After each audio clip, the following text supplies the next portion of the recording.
Nous croyons que Dieu souvent corrige son peuple parce qu'il désire lui-même faire valoir ses droits.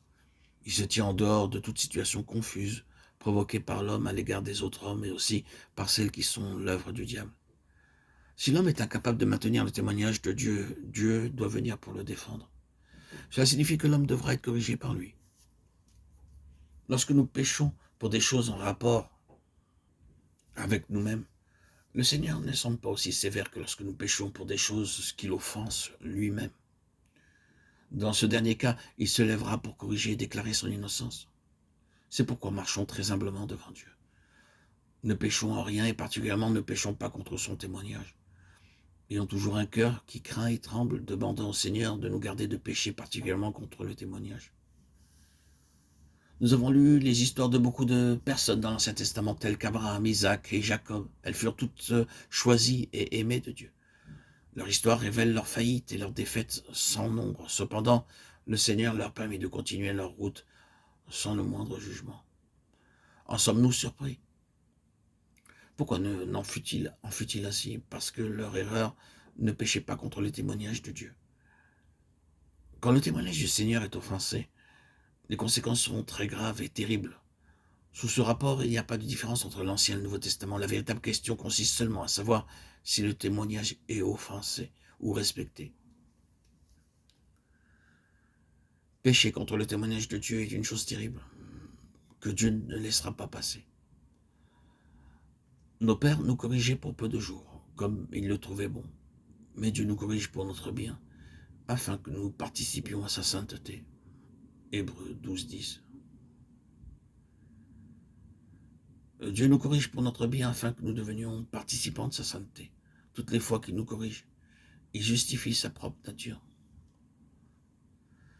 N'avez-vous jamais réfléchi à ce fait que quand Dieu nous corrige pour prouver ce qu'il est, Satan ne peut plus accuser? Dans le châtiment, Dieu fait voir à l'ennemi que lui, Dieu, n'a aucune part dans cette affaire. Il préserve ainsi sa sainteté. À cause de cela, notre première réaction lorsque nous sommes châtiés ne doit pas consister à demander d'être soulagés, mais à réclamer son aide pour que Dieu soit satisfait. Chaque fois que nous sommes corrigés à cause du péché contre le témoignage de Dieu, nous devons dire aux frères et sœurs que c'est parce que nous avons offensé Dieu dans telle ou telle circonstance. Nos paroles pourront paraître simples, mais en faisant ainsi, nous attestons que le Seigneur n'a aucune part dans cette affaire. Quelques-uns savent seulement crier sous la correction.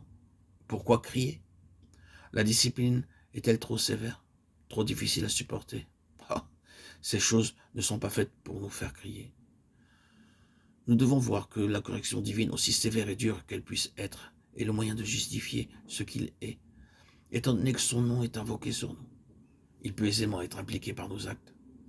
Et c'est pourquoi il doit se dissocier de toute situation équivoque résultant de notre conduite. Pendant qu'il nous discipline, courbons nos têtes et adorons Dieu en disant « J'accepte volontiers une telle discipline, je demeure volontiers sur ce terrain. Je veux que le diable, le monde et l'Église sachent que tu n'avais aucune part dans cette affaire, mais que tout est ma faute. » Plus nous nous soumettons sous la main de Dieu pour être disciplinés, plus il est justifié. C'est ainsi que plus rapidement nous sortons de cette situation. D'un autre côté, plus nous nous efforçons d'échapper à cette discipline et plus nous luttons contre elle, et moins rapidement nous pouvons en sortir. Je crois que c'est un des aspects des voies de Dieu, d'apprendre à le glorifier dans nos défaites, afin d'être délivrés de beaucoup de peines inutiles. Si nous vivons bien notre vie chrétienne, glorifions Dieu en le remerciant pour sa grâce. Si nous la vivons pauvrement, nous devons encore le glorifier en nous soumettant à sa justice. Or, frères et sœurs à Christ bien-aimés, auditeurs, auditrices, puissent ces paroles être couvertes par le sang, car elles traitent d'un sujet très sérieux.